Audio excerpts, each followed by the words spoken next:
Some viewers may find the following video disturbing. Viewer discretion is advised. But in reality, the normalization of far-right rhetoric has been happening steadily over the past decade and a half. A lot of it coalesced around the Brexit vote in 2016, and there has been a kind of casual use of anti-immigrant rhetoric by not just far-right politicians, but mainstream conservative politicians. Some mainstream politicians from the Labour Party, which is our...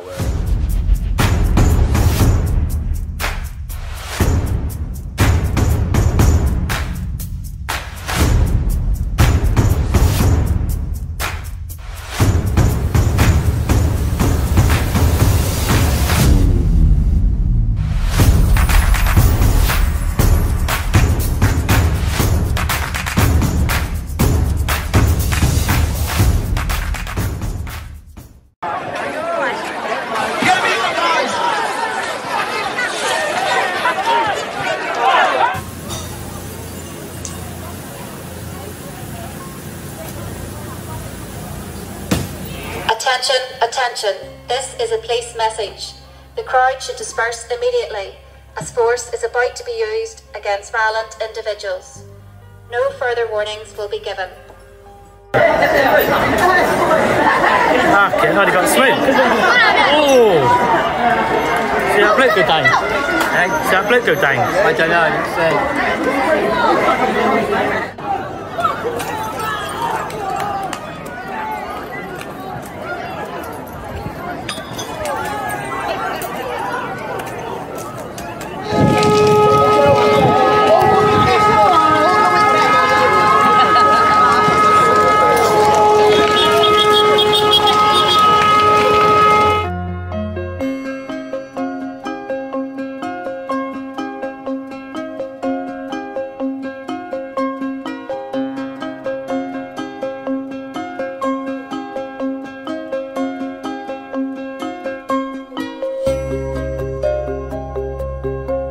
Are welcome here. Say it loud, say it clear. Refugees are welcome here.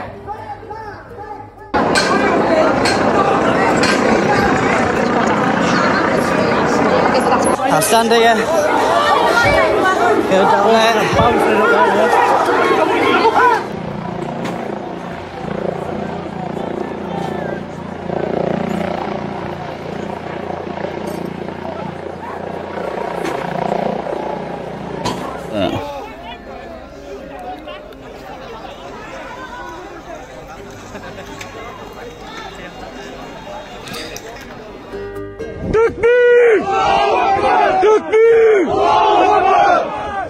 Yeah, don't worry. To all the brother and sister, all the Muslim brothers, all the different religions, we don't have a problem with any religion. We respect everybody. We are this masjid here. Give £400,000 charity this month to these people now working, standing here to be in our mosque. Allegations of planned attacks on mosques in the UK have sent shockwaves through the Muslim community, igniting a firestorm of anger and fear.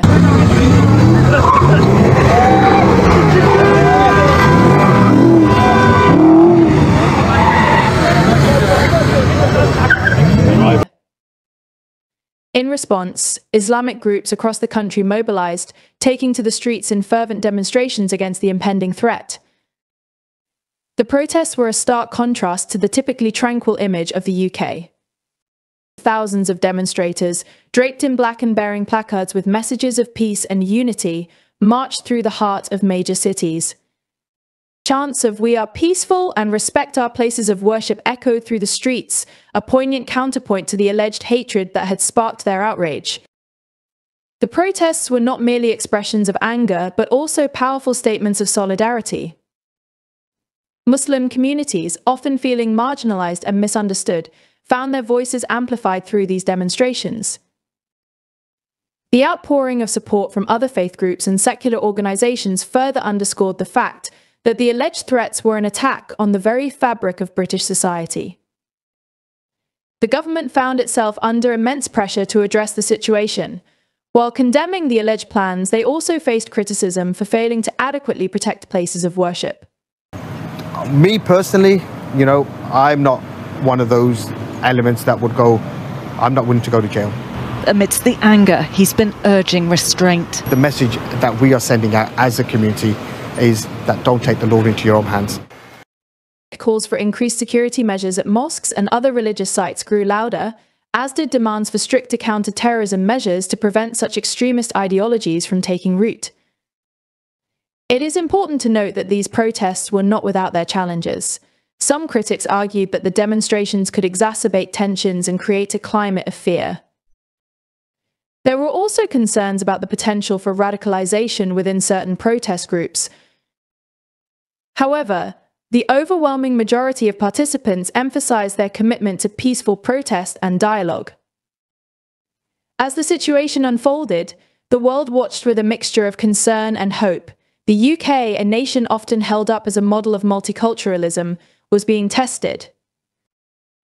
The response of its leaders, its citizens, and its various communities would shape the narrative for years to come. In the aftermath of these protests, it is essential to engage in open and honest conversations about the root causes of such hatred. Addressing issues of Islamophobia, discrimination, and social exclusion is crucial to preventing future incidents. Building bridges between different communities and fostering a climate of mutual respect are vital steps towards a more harmonious society. While the immediate threat of mosque attacks may have subsided, the underlying tensions remain. The protests served as a wake-up call, reminding us of the fragility of tolerance and the importance of safeguarding the rights of all citizens, regardless of their faith. The protests against the alleged mosque attacks were a powerful display of community resilience and a demand for justice. However, they also highlighted the deep-rooted challenges facing both the Muslim community and wider society. Strengthening law enforcement efforts to prevent and disrupt extremist activities. Early intervention and de-radicalization programs can play a crucial role in addressing the root causes of radicalization. Encouraging dialogue and cooperation between different faith communities can help build bridges and foster mutual understanding. Interfaith initiatives can promote shared values and common goals. Promoting responsible and balanced reporting on issues related to religion and identity. Avoiding stereotypes and generalizations can help to prevent the spread of misinformation and hate speech. The path to reconciliation is long and arduous. It requires sustained efforts from all sectors of society. By working together, we can create a future where everyone feels safe and respected, regardless of their faith or background. The alleged threat to mosques in the UK served as a stark reminder of the challenges that lie ahead.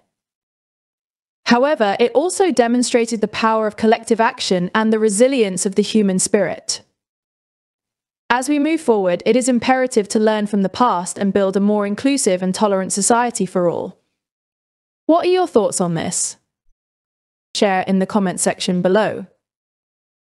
Don't forget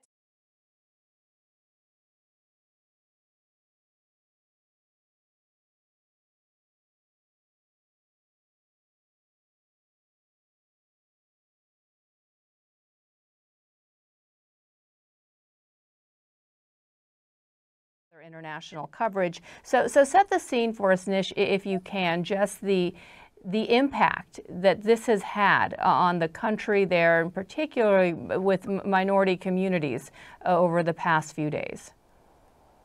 I think it's been a terrifying week for minority communities. I think, you know, the WhatsApp groups are filled with very concerned people. These are not, you know, there's this phrase that keeps getting stewed around about people's legitimate concerns about immigration. And I mean, these are not legitimate concerns. These are people on the streets explicitly chanting racist slogans. Some of them are visibly showing, you know, Hitler salutes. They have visible Nazi tattoos.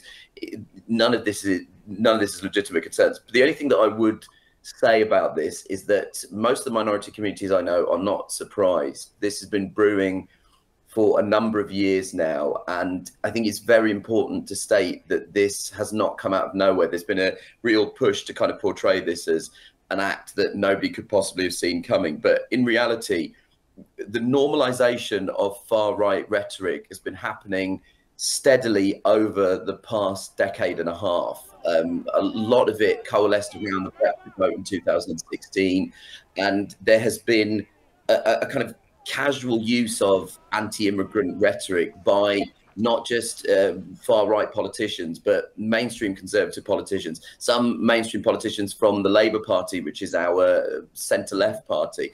And there have been huge volumes of anti-immigrant sentiment churned out by mainstream conservative media outlets. There are op-ed pieces that have just been filled with bile about immigrants to try and shift the blame for the difficult economic circumstances we've endured for the last decade in this country on immigrant communities and refugees. So I would say, certainly amongst the people that I am speaking to, the mood is profound concern, extreme disquiet, but not surprise. Coco, would you agree? Are you not surprised, sadly, by what we've seen? No, I'm not surprised. I mean, as I think Nish articulated very well there, we've seen a drip feed of anti-immigrant sentiment for many, many years. It's almost like an ecosphere of politicians saying it, repeated in certain sectors of the press. And then, of course, you have the social media aspect and how certain platforms, elevate these extreme views. I think there is a lack of distinction between migrants, asylum seekers, and just people of colour. And I think there has been an unwillingness to try and create separation between those things. I think it's been politically expedient, particularly for the Conservative Party that's been our ruling party for 14 years until relatively recently. I think it's been politically expedient for them to tap into these racial anxieties and not make distinctions about people who are born here, people who are legally here because they need to do a job in our NHS or prop up our failing university system and so on and so forth. So I think it's been a long time coming. I think that probably the surprise element of it, if there is indeed any, was the organisation of it. Like, not to trade in stereotypes about, like, let's be honest, like a mob of people that aren't that different to football hooligans, who we know very well in Britain. Like they are traditionally quite disorderly and quite chaotic. They've been very organised this time, and that is quite chilling. And they don't seem to be relenting despite the pushback from not only the police, but from local communities who, where they can, are turning up in force to defend, asylum seeker homes, even just their own high street. So I think that bit's been a bit shocking. You would normally look at the kind of, let's be honest, drunk football lads who are just looking for a punch up and think, oh yeah, they'll go home, they'll get bored soon. But they haven't. And yeah, they've organised themselves very, very quickly. And Nish, this has been a real test, you could say, for the new government here, for this new prime minister the past few weeks. How has the newly elected Labour Party, in your view, handled what we've seen on the streets? Because there has been criticism that action wasn't taken soon enough. Yes, I think there is some disquiet about the way that it's been handled and the initial reluctance to give what this is a name, which is explicitly Islamophobic and racist rhetoric that's coming out of these mobs. I think it definitely presents a massive challenge for Keir Starmer, and Keir Starmer has sort of run on a platform of being strong on law and order. He is a former prosecutor, and that's a big part of the record that he ran on for Prime Minister. He has now come out and made a sort of unequivocal statement condemning what he called the kind of thuggery, the far-right thuggery of a lot of these groups.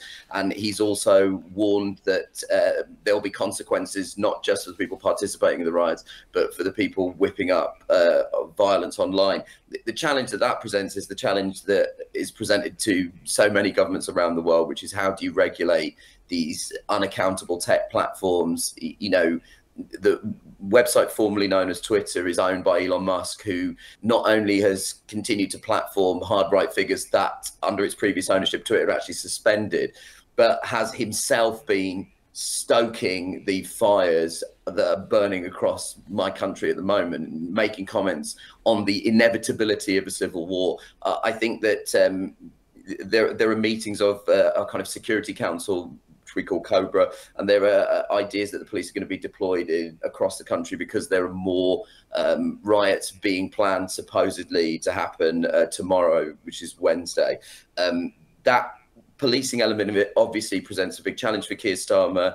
There is an opportunity, I think, for him to explicitly call this what it is and call this racism and call this Islamophobia, and actually start a dialogue that could begin to reunify this country after a kind of decade and a half of divisiveness. The challenge that